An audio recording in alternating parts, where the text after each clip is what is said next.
light below, so light above, so light in all we see. The light is in the act of love, the light that sets us free. Yes, it's the light that sets us free. The seasons of my life go round, the sunshine and the rain, the fallow and the fruitful days, the joy and then the pain, and then the joy and then the pain. As light below, so light above, so light in all we see. The light is in the act of love, the light that sets us free. Yes, it's the light that sets us free.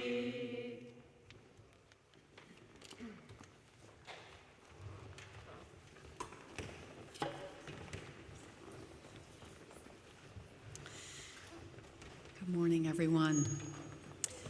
My name is Reverend Ellen Quaadgras, and I serve in co-leadership here at South Church with Kirsten Hunter, our Director of Lifespan Ministry, and in shared ministry with all of you. I want to welcome you this morning to this place of connection and depth on this almost summer day, which also happens to be Father's Day, and also happens to be the Sunday before Juneteenth. Welcome to this time to come together and remember who we are, to find meaning, reconnect with the immeasurable worth that lives inside each one of us. This is a time to reconnect with community, with our deeper values, and with a love that can move through us when we open to it. This is another opportunity to explore our monthly theme of renewal, to reflect on what is, so that we might begin to create room for something new. Welcome to all of you online and to everyone here in the sanctuary. Welcome to this place that we acknowledge every week was built upon land that was originally stewarded by the Pennacook and Wabanaki nations, a people who did not cede this land and who, like so many Native people in this country, continue to call for justice and self-determination. On this day, when we recognize our fathers and their fathers before them, may we recognize the original ancestors of this land who are still here.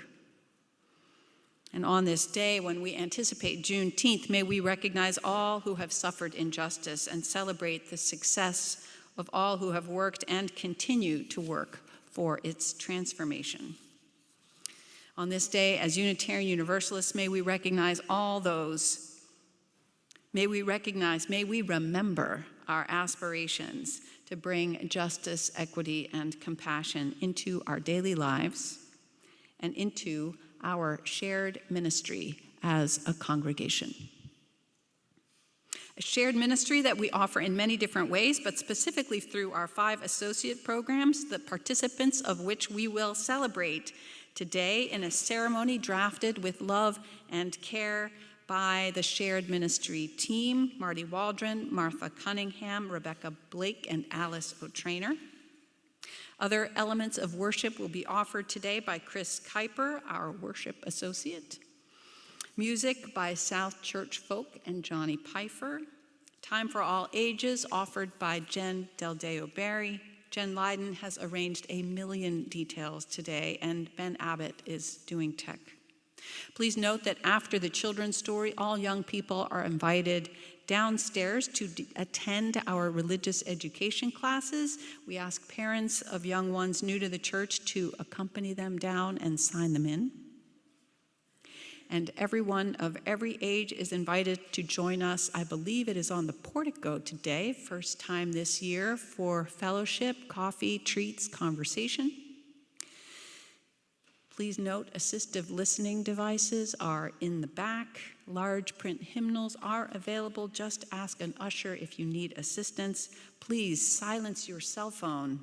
Oh, yeah, there we go. Silence your cell phone if you have one.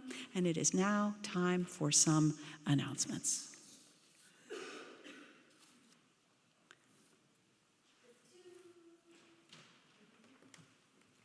Two quick announcements today. One is that the Pocket Garden Tour is happening this Friday and Saturday. It will be amazing. You can still get tickets. Find the Pocket Garden Tour people during social hour. And the other one is that we're going to have a really fun, awesome summer week for all young people. It's called the Happy Hearts Program. You can find it in the order of service. It'll be 9 to 3 every day, and we'll be doing things like creating community, playing, having fun, and so many other things. Registration is open now on our website, so check information in order of service or talk to me after church.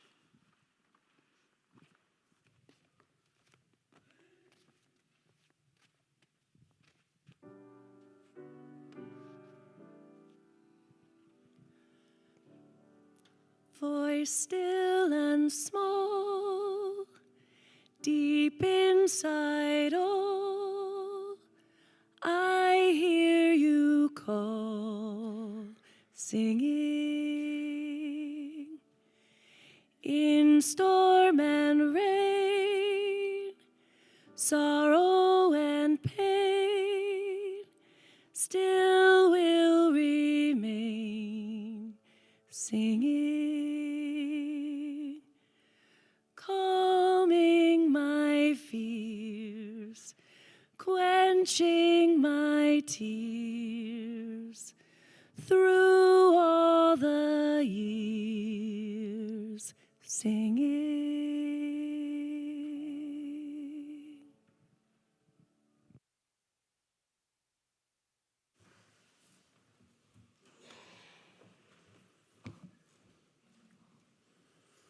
Good morning. As we light this chalice here, we invite people watching at home to light a candle or chalice of their own. We light the chalice today with these words from Reverend Scott Taylor. Mindful of the precious promise of a new day, we gather again to recommit ourselves to the task of mending, of tying together those tender strands that connect us to each other, the world, and those parts of ourselves buried deep. Within this work of renewal, hope lies in wait. So come, friends, let us begin. Please stand if you are able and join me in reciting the mission statement printed in your order of service. At South Church, we nurture spiritual growth through worship, learning, and community. We celebrate the worth and dignity of all people and inspire one another to act on our faith in the larger community.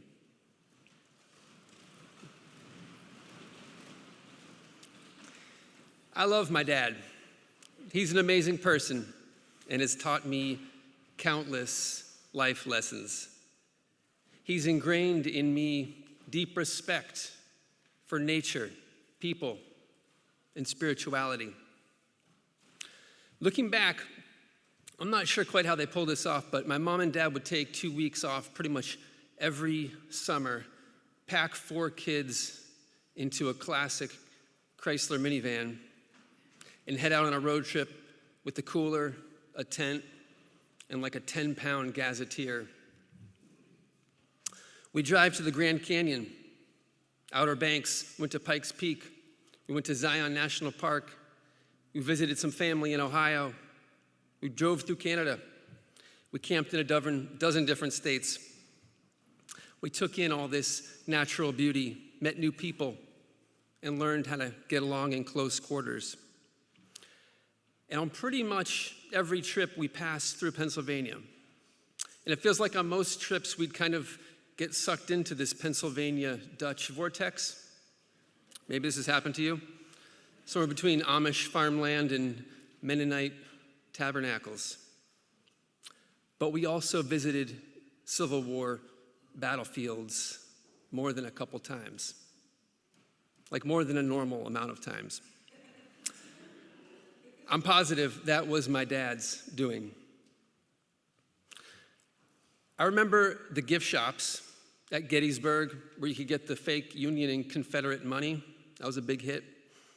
I remember the endless grassy fields where so much blood had been spilled. I remember the cannons and the monuments. But most significantly, I remember as a young boy contemplating what slavery actually meant. That these places were real, that human beings were kidnapped and held in captivity for hundreds of years. That this was part of my country's history and also part of my history. This was the beginning of my own eyes opening to the unjust realities of our world. And I thank my dad for showing me. I'm also grateful to him for raising us to be like Jesus, to love one another, to forgive, to accept everyone. This was the foundation for my own spiritual identity and journey. And yet, as radical as Jesus was, from what we know of him, he wasn't penetrating into the heart of inequality. He'd hang out with the Samaritan, maybe even talk to a woman. But his concepts of acceptance were broad, without a radical action plan to dismantle the social injustices of the day. And so there's me learning about slavery from my dad, who's teaching us to do what Jesus would do. And yet somehow there is so much missing from this lesson. I'm not judging Jesus or my dad. There's just more work to do to understand the invisible structures that continue to proliferate racism where we live. And now I'm the father, responsible for coming up with lessons to teach my children, responsible for upgrading those lessons, sharpening, tuning them, deepening them. And yet, I don't know what to do or how to do it. Last year, my daughter, Veda, was fortunate to be part of the senior service learning trip to Birmingham, Alabama. In preparation for the trip, the kids and parents were given a list of books and documentaries that drill down into the seemingly automated prevalence of unjust systems existing in our society today.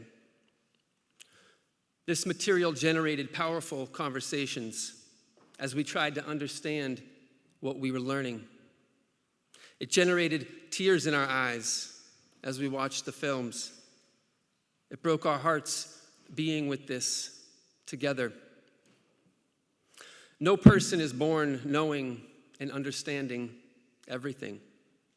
Seeking truth, knowledge, and wisdom is a lifelong practice.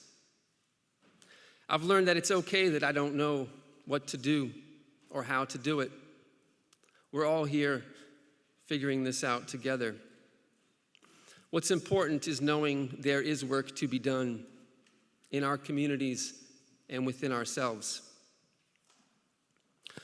While my dad gave me the gift of comprehending slavery in the past, a thing so explicit and brutally evident that even a young boy could recognize, I hope it will be my children that give me the gift of comprehending racism today.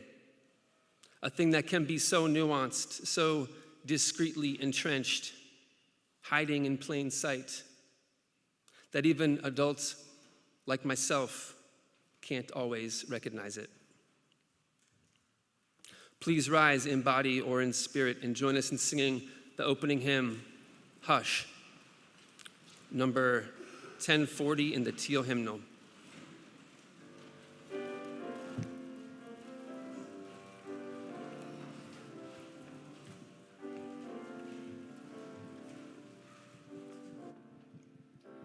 Hush, hush, somebody's calling my name. Hush, hush, somebody's calling my name. Hush, hush, somebody's calling my name. Oh my Lord, what shall I do? Sounds like freedom. Somebody's calling my name. Sounds like freedom. Somebody's calling my name. Sounds like freedom. Somebody's calling my name. Oh my Lord, what shall I do? Sounds like justice. Somebody's calling my name. Sounds like justice. Somebody's calling my name. Sounds like justice. Somebody's calling my name. Oh my Lord, what shall I do?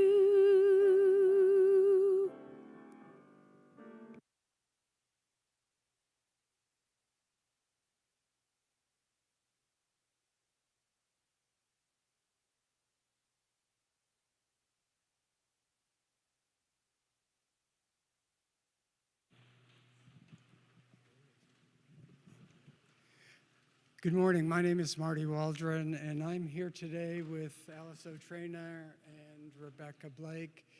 I'm here today with Alice O'Traynor and Rebecca Blake, shared ministry group to celebrate, appreciate, and thank our South Church members who have served and will serve our beloved community in one of the 5 associate programs: social justice, fellowship, learning, pastoral, and worship. These programs are integral to our vision of shared ministry and collaboration at South Church. The associate programs support, assist, and amplify the work that Reverend Ellen and Kirsten do. In a very real sense, the work of these associate programs is an extension of their ministry to each of us and to our community.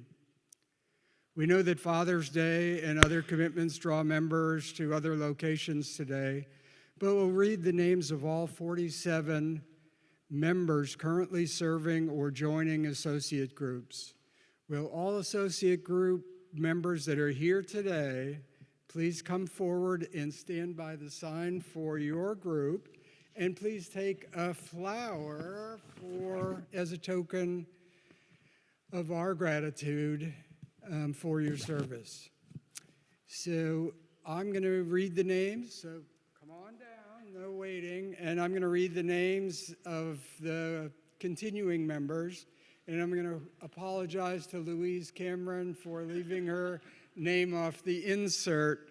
She's a fellowship associate. So fellowship associates continuing: Carol Peivor, Melita Ang, Kim Rivas, Donna Waldron, Jan Marston, who was a convener, Kevin Leahy, Louise Cameron, Connie Friermuth, and Dot Mason. Learning Associates continuing into the next year, Ann Sherpick, Valerie Fagan, Peter Jarrett, Mary Bannock. Pastoral Associates continuing into next year, Donna Melillo, Greg Burwood, Cindy Brown, Terry Carnan, Martha Leaf, Nancy McLean, Carlo Natoli. Social Justice Associates continuing, Tess Feltus, Anita Rosa, BJ Lates, Janet Pulaski, Jackie Ellis, Deanna Strand. Worship Associates continuing, Anna Howard, who will be a co-convener, Chris Kiper, a co-convener, Veda Kiper Phelps, and Shared Ministry, Alice O'Trainer and Rebecca Blake. Is this on? It is. So we also want to recognize the members who have served wonderfully during the past couple of years and are at the end of their service. In the Fellowship Associates, it's Tracy Lipset. Learning Associate, oh, there she is over there. Learning Associates, Diana McNabb and Laura Bilby. Pastoral Associates, Catherine Greeley. Social Justice Associates, Robin Snell and Kathy Wolf. And Worship Associates, we have 4 going off, Hillary Clark, Brett Newberry, Willow Young, and Lissa Massio. Thank you so much for the service you've given. Are the new people here? And we are pleased to welcome new associate members. So if you haven't already come to the front, please come. In Pastoral Associates, Catherine Smith is coming on to Pastoral Associates. Hillary Clark and James Nelson for Social Justice Associates.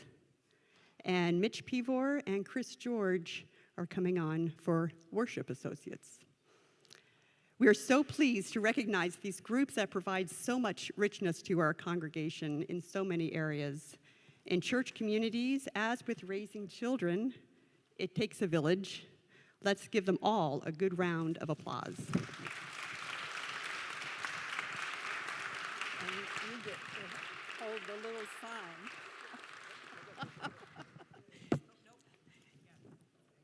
Thank you very much, everyone. You can.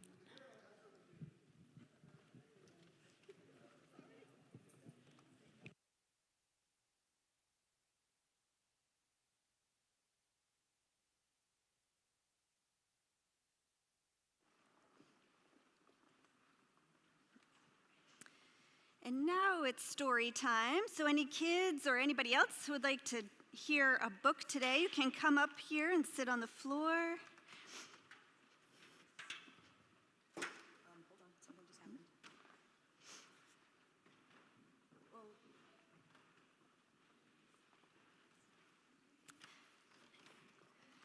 While Jen Leyden gets the TV ready, I will tell you that Reverend Ellen and I were talking recently about how a lot of times in our culture, we feel like anti-racism work is really hard, awkward, serious work, and it can be.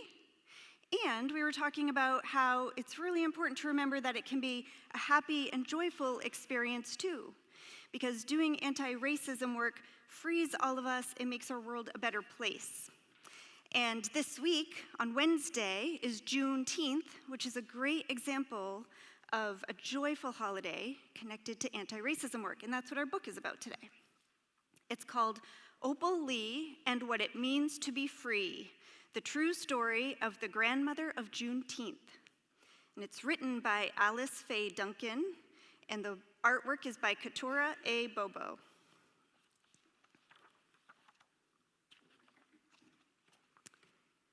Happy Juneteenth Jamboree.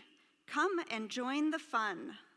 Opal waved to her great-grandson as he barreled across the park. He zipped past lines of picnic tables covered with platters of barbecue, baked beans, tomato tarts, and raspberry cobbler. He hurried past a leaping choir draped in purple robes. He danced a jig with cowboys playing fiddles, but they did not stop his flow. Buddy ran to the blooming tree where Opal held court. Her braided hair was a silver crown. Her eyes were twinkling stars. Great-grand dear, Buddy called, tell us a Juneteenth story. Opal raised her face to the sun as memories of yesteryear filled her vision. When she had been a Texas bud like the children at her feet, Granddaddy Zach told freedom stories on his wooden porch. As Opal remembered his words, she lifted her hands and cheered. Juneteenth means freedom, and now it's story time. Then Opal began. Once upon a blazing sun, black bodies were bought and sold like cattle. Black men plowed the fields, but were not allowed to own the land. Black women cooked the food, but were not allowed to feast on roast and ribs from the master's table.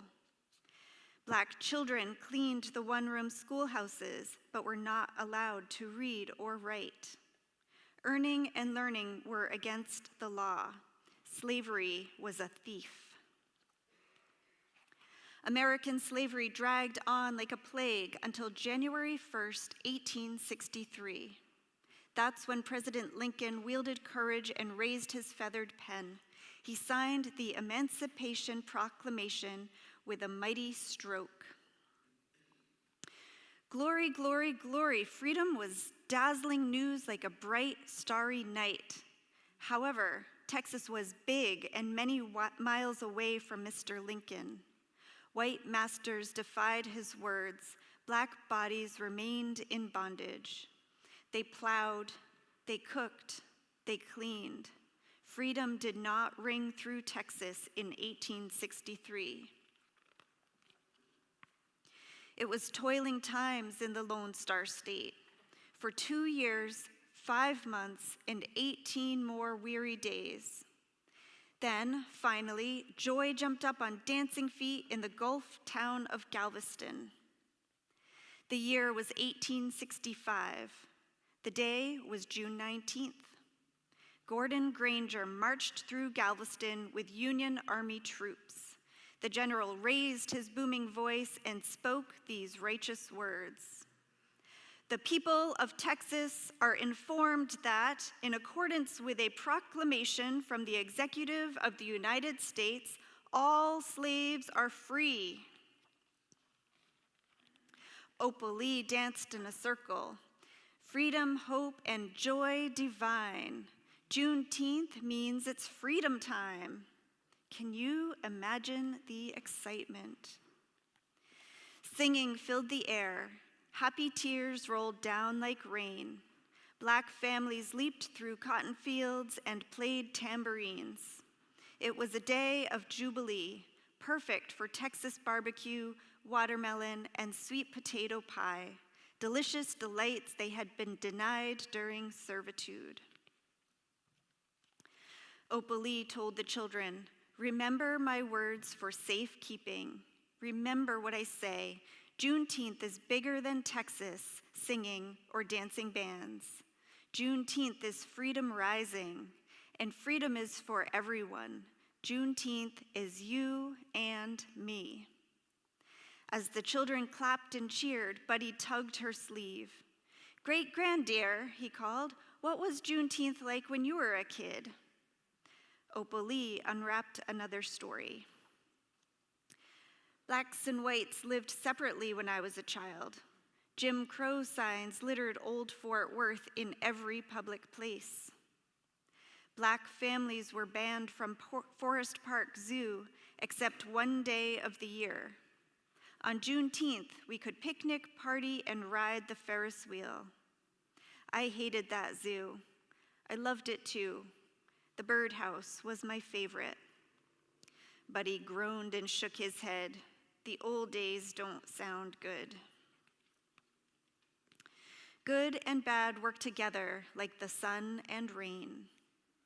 I spent good days on my granddaddy's porch reading poetry books. His farm was my playground. I ran across the fields and climbed the tallest oak. Glory, glory, glory. Some memories are chocolate sweet, but some memories cut and bruise. My saddest season started on Juneteenth Day, 1939. An angry mob with flaming sticks burned my family's brand new house. Their broken minds and evil hearts were so afraid of Black progress. The police made no arrests. My family moved away. And yet the embers burn. That fire still lives in me. I learned a big lesson that Juneteenth Day. Freedom is a golden coin. Struggle makes it shine. And no matter how long it takes for freedom to stretch across the land, I will keep on teaching. I will keep on reaching. I will keep on walking. I will keep on talking. I will raise my voice on the prairie and the mountaintop until freedom rings. The children lifted their hands in praise. Freedom, hope, and joy divine. Juneteenth means it's freedom time. Opal Lee winked and chuckled. I think now it's time for barbecue, strawberry cake, and red Juneteenth punch. Glory, glory, glory, Buddy cheered and waved his hands. When he bounced up to leave, Opal Lee hugged him tightly. Then, just like birds in flight, all the children flocked into her arms. Opal Lee studied their shining faces. Black, brown, bronze, gold, tan, white, freckles. As the children dashed away, she marveled at the bright future. She rested against the blooming tree and whispered into the wind, "Remember my words for safekeeping. Remember what I say. Freedom is for everyone. Juneteenth is you and me."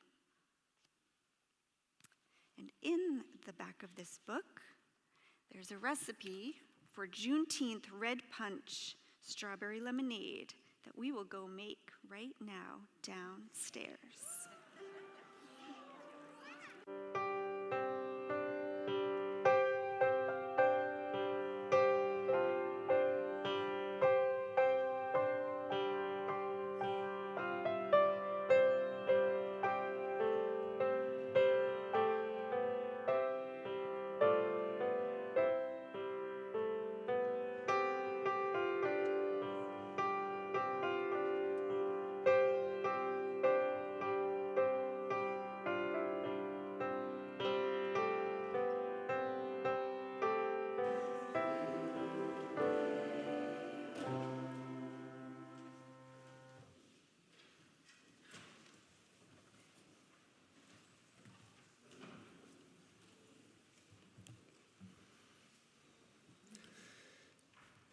During the month of June, our collection will be shared with Gather.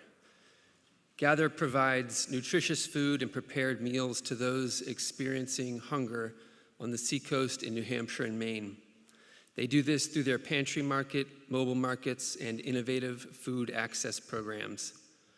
Founded in 1816 by a group of compassionate women dedicated to feeding the families of fishermen on the seacoast, Gather is one of the oldest social service agencies in the country.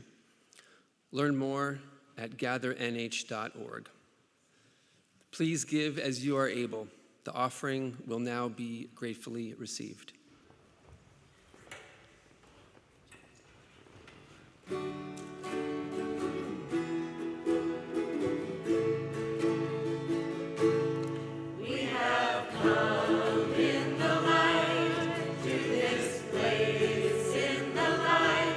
With our hearts in the light, open wide.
As we enter a time of community care, I want to begin by sharing some sad news about 3 of our congregants. I told you a couple of weeks ago that Sue Thorison had entered hospice care. She died on Friday. She had apparently a beautiful and also productive time in her last week. She finished her book that she'd been working on for many years. The book is titled Choose Joy, and that is the message she wants to leave us with. And Bob Nilsson, Jackie Ellis's longtime partner, died on Friday. He died in the presence of his loved ones after a long decline. But especially in the last weeks, he and those closest to him had opportunities to connect and share some very meaningful moments together. And this morning, unexpectedly, I learned that Jane Kavanaugh died yesterday. Jane was also a beloved member of this church and a beloved part of South Church folk. Sue and Bob and Jane will be missed. This is a good moment here together to allow the loss to fill us and the love to fill us. Whenever we lose anyone, memories of all loss can come to the surface. This is a good place to hold that now. We are together, we are a community, and it's good to remember we are connected. South Church folk asked me before the service if they might sing a song that they typically sing at the end of their rehearsals, Go in Beauty, which they will now sing for us in honor of our beloved South Church people. Go in beauty, peace be with you, till we meet again in the light. Go in beauty, peace be with you, till we meet again in the light. Go in beauty, peace be with you, till we meet again in the light.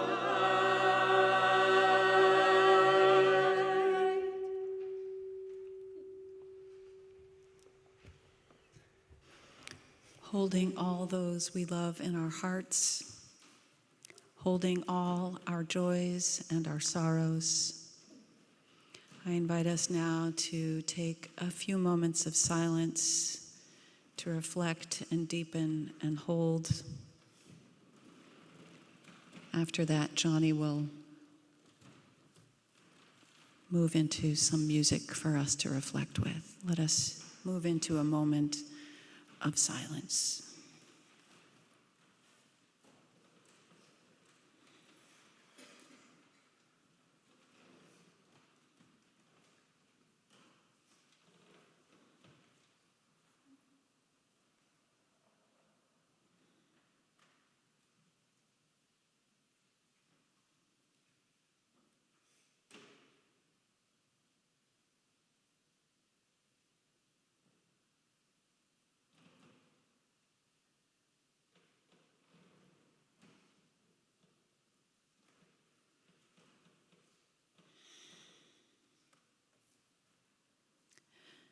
Amen.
When I was 10, my family moved to South Korea. My dad had received a promotion at a multinational company he worked for, and this was where we were sent. We had a big house on a hill. We had a maid and a driver. We had a dog named Sammy, who we inherited from the family who lived in that house right before we did. That memory came to my mind as I was preparing for this service on Father's Day. Because with Juneteenth coming up, I've been reflecting not only on my dad, but also on race and racism, on being white or black, on having any race at all, and what, in my younger years, shaped me. And as I was reflecting on today's associate program recognition, I was thinking about our ministries, mine and yours. How did our fathers inform the way we live our values now? When it comes to race or racism or anything about life, what are we doing with what we've inherited? What is ours to do now? Fathers, race, ministry, and June's theme of renewal have all been stirring around in my heart this month. And it led me right back to South Korea at 10 years old, where we had a maid because the house was so big, and we had a driver because the company arranged it for us. And we went to a school there just for expats because we didn't speak the local language. I liked living there. I liked my friends, I liked my school, I liked the sports, my classes, and my band experiences. I was obsessed with all things American and mostly just wanted to hang out with my friends. And so I didn't think too much about the sea of corrugated roofs that covered tiny dwellings that you could see from where we lived. I didn't think too much about how much bigger our house was than those. I know my mom did a lot of work with local charities, but I didn't think too much about the poverty around us and all we had that others did not. I do remember gazing out the window of my school bus at Korean kids walking down the street. We were side by side, but worlds apart.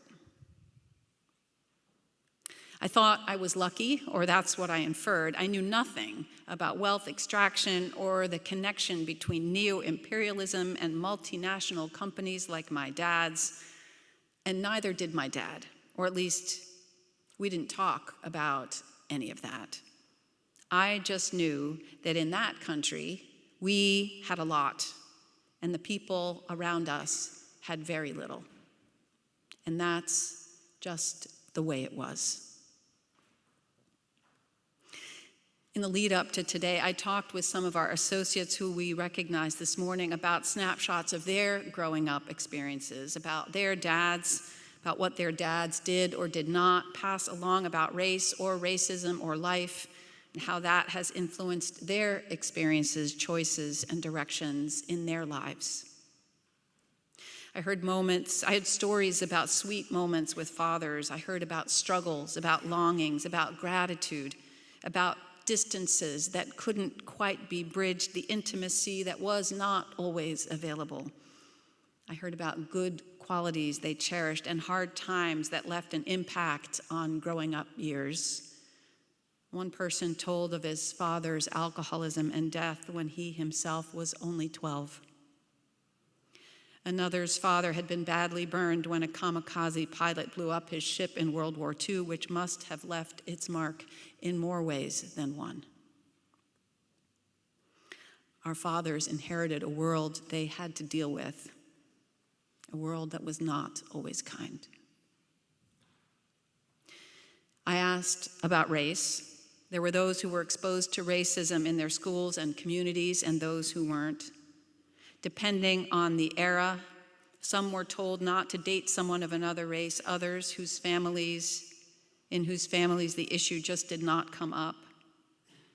One person befriended a black boy in grade school and described the pain of losing that relationship when they hit their teens. His mom had predicted that would happen, he said, but he was blindsided by it anyway. What I took away from the so many different stories I heard, though, might be best summarized by Hillary Clark's mother, who came of age in the 30s and 40s when water fountains on every corner were labeled colored or labeled white. Racism, she said, was visible and it was everywhere, but there just wasn't much to talk about because, as she said, that was just the way it was. But yet, our relationship to race in this country has shaped so much more than the water fountain signage of the past. 400 years of slavery and global imperialism that led to it have left a legacy around the world, which I am just beginning to understand more is connected to just about everything we are collectively trying to figure out now. There's a lot to talk about. And yet, so much of the time, white people still don't.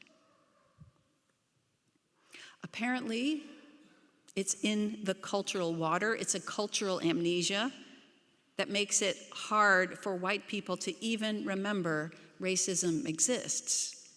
At least, that's what author Ta-Nehisi Coates suggests. White people are very good at compartmentalizing, he said in an interview I watched recently. Coates is the best-selling author of the book Between the World and Me and was describing some research he'd been doing for a new book he just finished, research on plantation life, including about Jefferson's Monticello. Plantations were intimate places, he said, and it was not uncommon for a young black child to grow up next to a young white child and for them to play together, at least until they reached the age when they were charged with assuming their particular roles. And he wondered aloud what it must take in order for that young white child to do what the system mandated they had to do to that young black child. You have to get good at compartmentalizing certain things, he said. In order to dehumanize, you can't remember playing with someone. The little games, little dances, that person sticking up for you, you have to somehow confine them over here. When Lincoln died, everything at Monticello was sold to pay his debts, including all his slaves. They split up families, husbands, wives, mothers, fathers, children, brothers, sisters, cousins, everyone.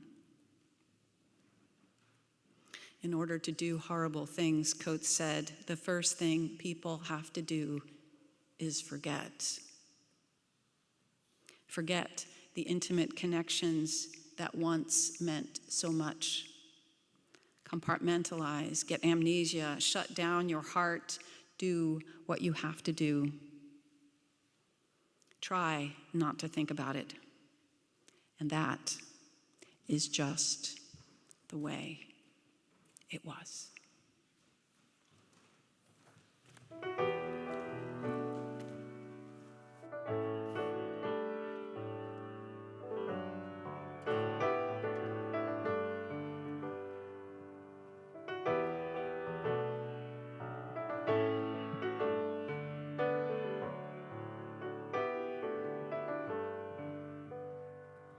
Standing in line, marking time, waiting for the welfare dime, 'cause they can't buy a job.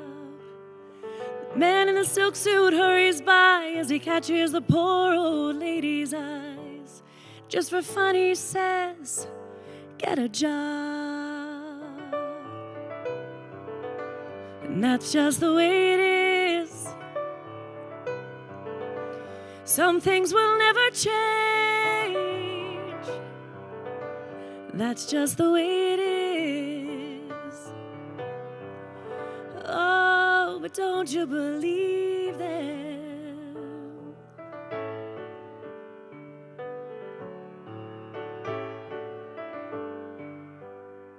They said, hey, little boy, you can't go where the others go, 'cause you don't look like they do. Said, hey, old man, how can you stand to think that way? Did you really think about it before you made the rules? He said, son, that's just the way it is. Some things will never change. That's just the way it is. Oh, but don't you believe them?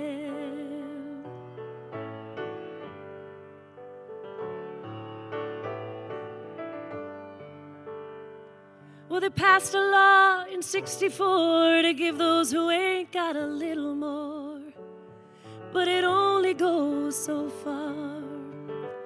'Cause the law don't change another's mind when all they see at the hiring time is the line on the color bar.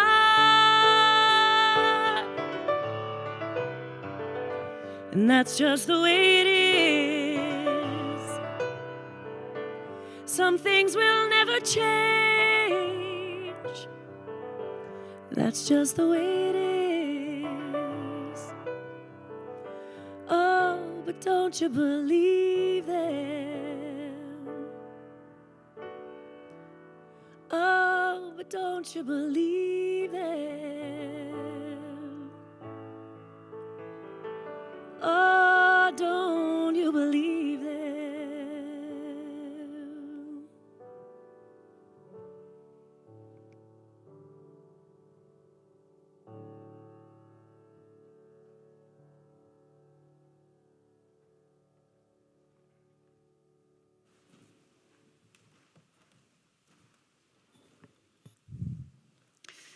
Racism has been one of the world's most massive misinformation campaigns.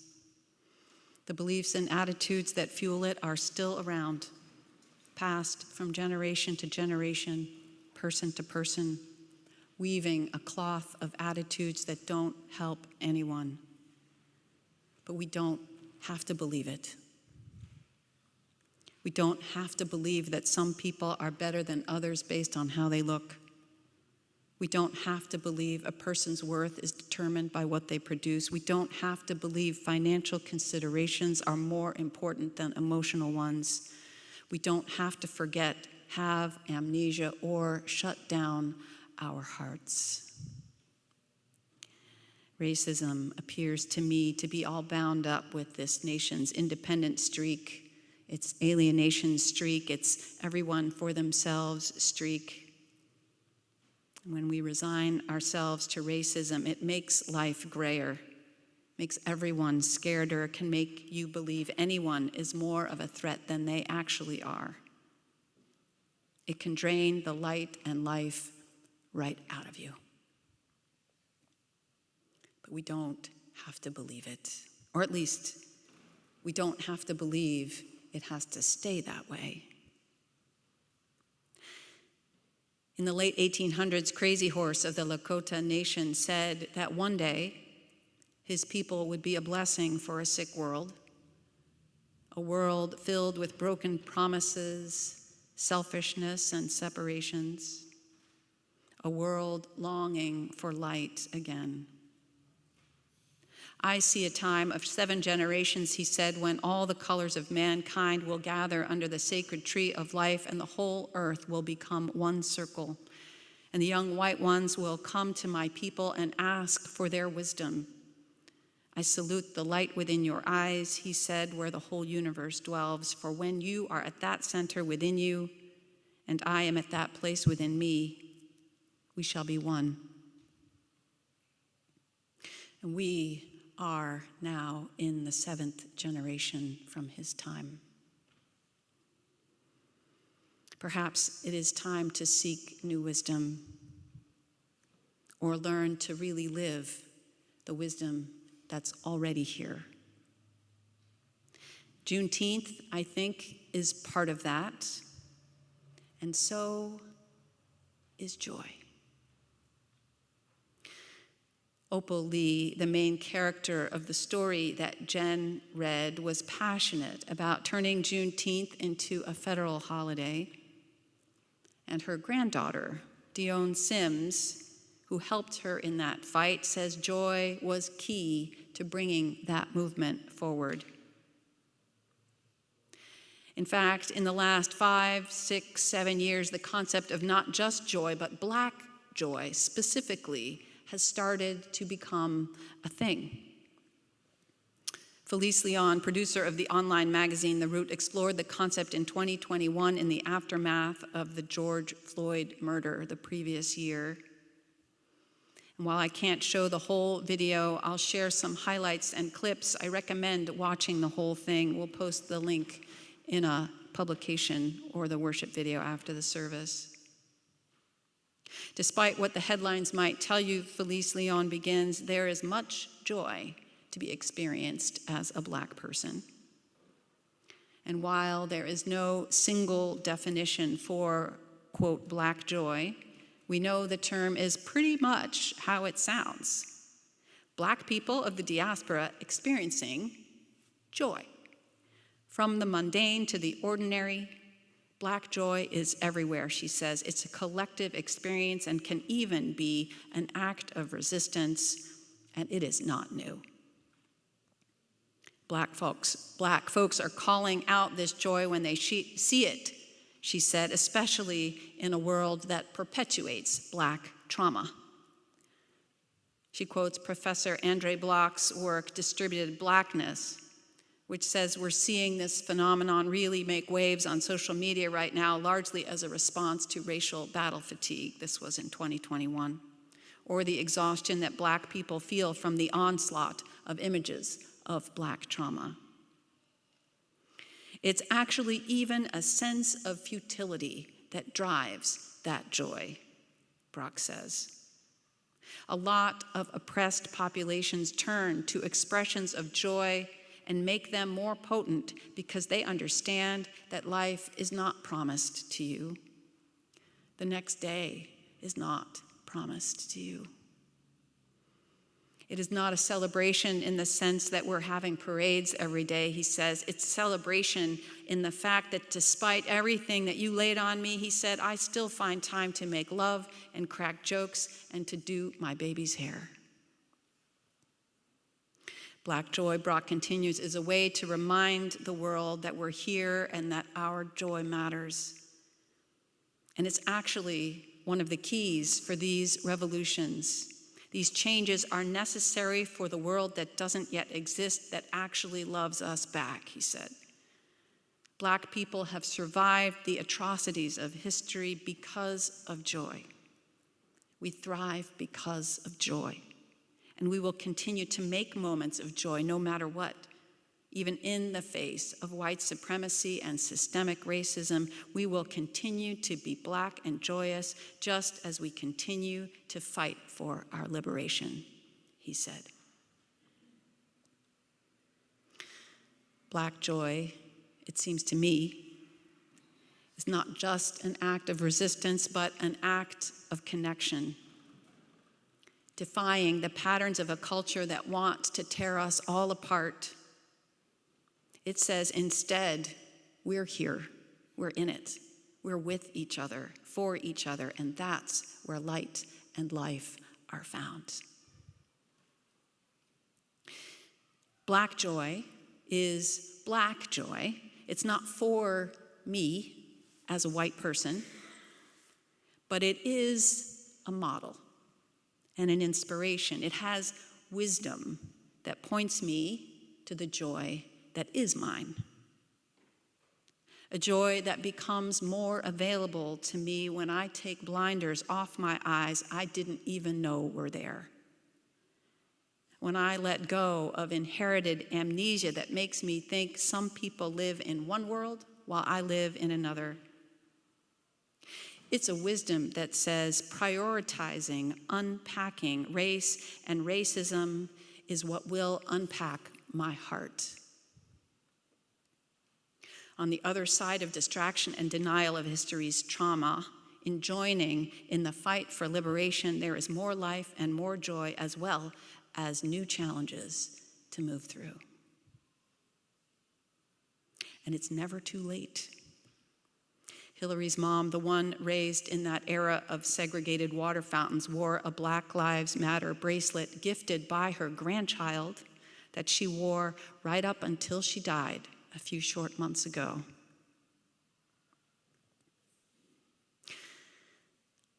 Our fathers inherited a complex world. I believe they all left us with the best they could. While for some of us, that may have been little more than life itself, for all of us, there is fresh guidance now. My dad may not have had a sophisticated analysis to offer about our presence in South Korea while we were there, but I like to imagine he understands everything that I do now, maybe more, and that he is intimately connected to all of it. And we live in a complex world that, while it invites resignation, doesn't have to stay that way. What we have is now. It's never too late. What will you do with what you have inherited? What is your ministry now? What is yours to finally set right?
But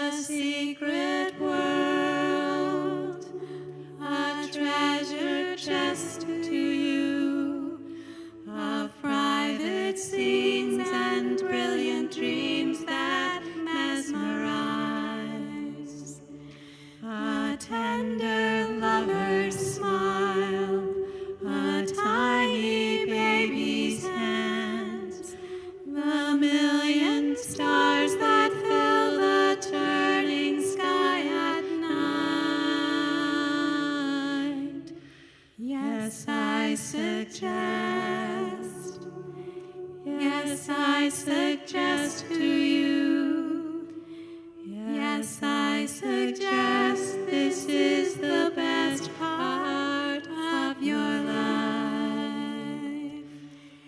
This is a song,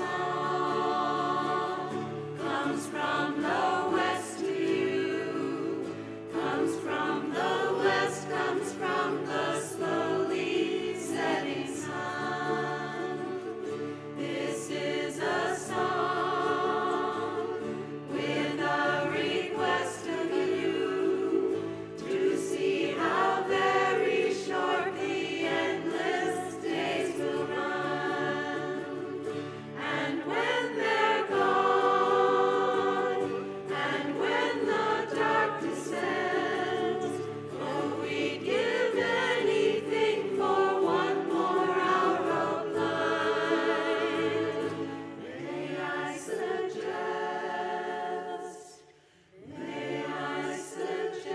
to you, may I suggest this is the best part of your life.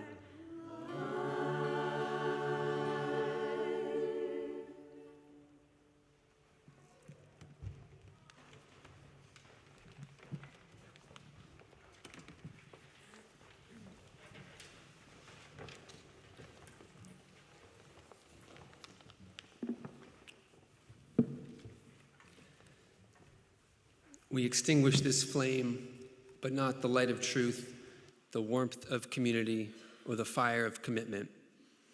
These we carry in our hearts until we are together again.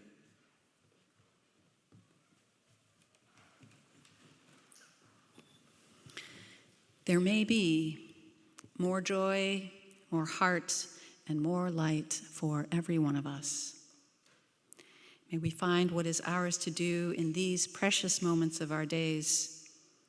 May they be bright, may they be full, may we feel the Spirit move in us, act on what it calls us to do, and find the joy addressed to us and share it with the world. Amen. You'll notice in your order of service, we flipped the postlude and the closing hymn. So I now invite you to rise and join me in our closing hymn, number 1024.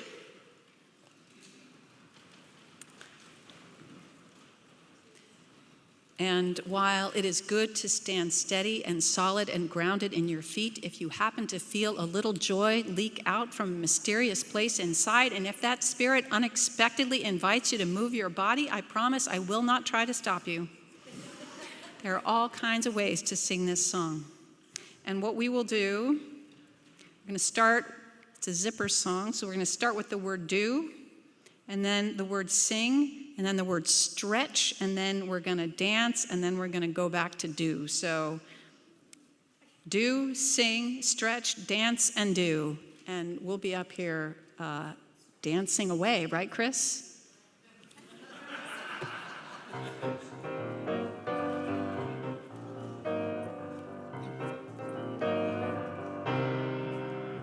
Gotta do when the Spirit says do.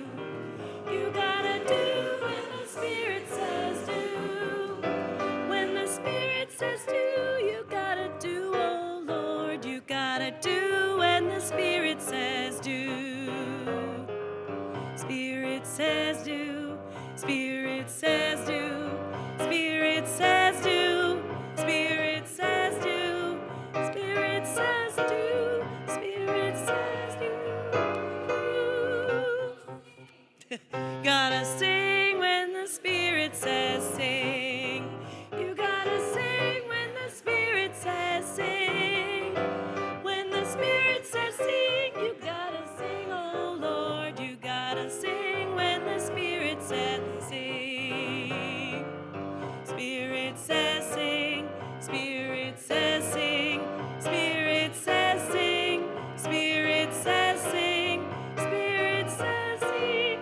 Spirit says sing. You gotta stretch when the Spirit says stretch. stretch when the Spirit says stretch. When the Spirit says stretch, you gotta stretch, oh Lord. You gotta stretch when the Spirit says stretch. Spirit says stretch. Spirit says stretch. Spirit says stretch. Spirit says stretch. Spirit says stretch. Spirit says stretch. You gotta dance when the Spirit says dance. You gotta dance when the Spirit says dance. When the Spirit says dance, you gotta dance, oh Lord. You gotta dance when the Spirit says dance. Spirit says dance. Spirit says dance. Spirit says dance. Spirit says dance. Spirit says dance. Spirit says dance. You gotta do when the Spirit says do. You gotta do when the Spirit says